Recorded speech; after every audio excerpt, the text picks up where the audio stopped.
Meu caro líder, minha cara líder, você sabe quais são as 7 diferenças de um chefe para um líder? Já adianto para você que a sétima é um dos principais erros que ainda acontecem em várias empresas e toda semana eu atendo alguma empresa para estar falando isso aqui para você. Então vamos juntos entender um pouco disso. Primeiro ponto que a ideia do chefe tradicional tem é a ideia do controle. Eles buscam sempre controlar. E não tem nenhum problema no controle. Como líder, você precisa controlar as demandas, a agenda, o que está sendo feito ou não das metas que você está trabalhando com a sua equipe. Agora, você precisa separar duas coisas. Uma coisa é você controlar as funcionalidades. Você vai controlar a agenda, vai ter as suas reuniões de acompanhamento, vai validar se os projetos estão andando ou não. A outra é controlar as pessoas, e esse não é o papel do líder. O papel do líder com as pessoas é facilitar a mudança, é ajudar essas pessoas a trabalharem da melhor maneira dentro daquilo que elas buscam. Então, o que o chefe faz do controle, eu vou jogar fora? Não nas funcionalidades. Você vai precisar continuar controlando. Isso é uma coisa que eu trabalho demais aqui nas minhas sessões de coaching executivo, principalmente nos primeiros níveis de liderança. Muitas vezes a pessoa que cresce e entra no cargo de liderança, ela facilita e quer facilitar da melhor maneira para os seus colaboradores, mas ela não pode abrir mão desse controle funcional. Ela só não pode confundir controle das funcionalidades com controle do psicológico. Isso é um problema sério. Segunda diferença, o chefe tradicional, ele faz com que as pessoas façam as coisas. Então, você tem que fazer porque é isso que eu estou mandando. Vamos combinar. No mundo de hoje, isso não funciona mais.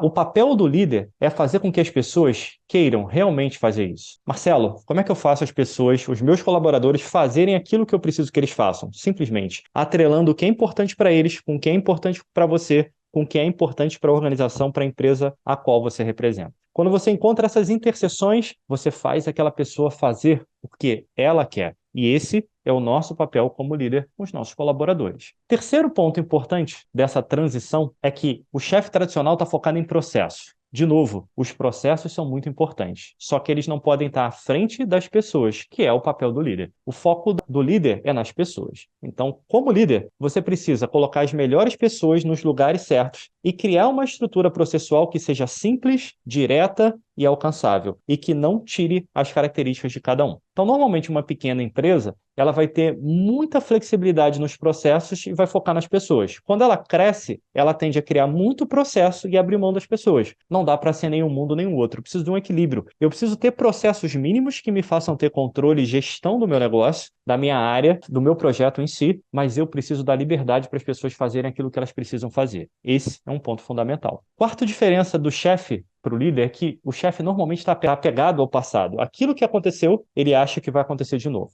Então, imagina, você já deve ter participado disso. Acontece demais em empresas que eu atendo. Você está lá numa reunião de liderança definindo um novo projeto. Alguém, um colaborador, levanta a mão e traz uma ideia. E aquele líder fala: não, fulano, isso não vai funcionar, já aconteceu comigo no outro projeto ou na outra empresa, o erro foi esse. Calma aí. O líder, o papel dele hoje é projetar o futuro. Não é voltar para o passado achando que aquilo não vai funcionar. É pegar aquela mensagem do colaborador: olha, eu acho que a gente pode fazer isso, isso, isso. Ótimo. Pergunta: se a gente aplicar isso, como a gente resolve esse ponto aqui na nossa questão? Como é que a gente vai controlar? Quais são os passos para isso? Você vai fazendo perguntas e projetando o futuro para testar a viabilidade da ideia do teu colaborador. Se essa viabilidade não for real, vai aparecer na própria resposta dele e você não precisa negar isso. Isso tem duas funções básicas. Primeiro, você não vai tolir os teus colaboradores a trazer ideias novas, você vai incentivar isso. Segundo, é que às vezes, se você tiver apegado ao passado, alguma coisa que não funcionou antes, pode funcionar agora, porque mudou o mundo, mudaram as pessoas, mudou a dinâmica. Então você pode estar cometendo um erro. Quando você projeta o futuro, às vezes, o que você acha que não funciona vai ter uma ótima funcionalidade, porque o teu colaborador pensou em algumas saídas que não foram pensadas lá atrás no projeto que você vivenciou. Quinto ponto importante. Um chefe tradicional, isso aqui irrita demais, acha que o resultado da equipe é mérito dele, porque ele é um grande líder. Eu já trabalhei com algumas pessoas assim, talvez você já tenha trabalhado. Isso é chato pra caramba. Quando você se esforça, a equipe toda faz um baita de um trabalho e o cara leva o mérito. A ideia da liderança não é essa no mundo que a gente vive. O fruto das conquistas são de todos. Então, alguém conquistou alguma coisa? Foi a equipe trabalha junto. A equipe precisa vir antes do ego individual. Isso seja do líder, seja de algum colaborador que é muito bom fazendo o que faz. Esse balanço do pensamento de equipe ser maior do que o pensamento individual é fundamental na liderança. O sexto ponto, o Gestor tradicional, o chefe tradicional, gosta de dizer como as coisas devem ser feitas. Se eu chego para você e você trabalha comigo, você não sabe fazer alguma coisa, você me pergunta, eu te digo o que você tem que fazer, você vai lá fazer aquilo que eu estou dizendo. Mas você aprendeu? Normalmente não. Então, o papel do líder é ajudar o colaborador a aprender e incentivar os outros a encontrarem respostas. Então, eu vou sentar contigo e vou falar, cara, abre lá o sistema, acessa lá esse projeto. O que está faltando? Que informações que você não tem? Quem pode trazer essa informação para você? Como é que a gente pode resolver isso? Ele vai trabalhar junto, fazendo o colaborador pensar, para que aquele colaborador entenda o passo a passo e domine aquela técnica, aquele nível que está sendo trabalhado. Se você, como líder, simplesmente dá informação, toda vez que a pessoa tiver dúvida, ela vai voltar em você, e aí você não vai conseguir chegar em outros níveis da liderança que nós não vamos trabalhar nesse vídeo, mas vamos trabalhar em outro momento, que é, por exemplo, delegar. E fundamental, que é o que eu falei, que acontece demais nas empresas, esse sétimo que é fundamental. O gestor tradicional, o chefe tradicional dá muito pouco feedback.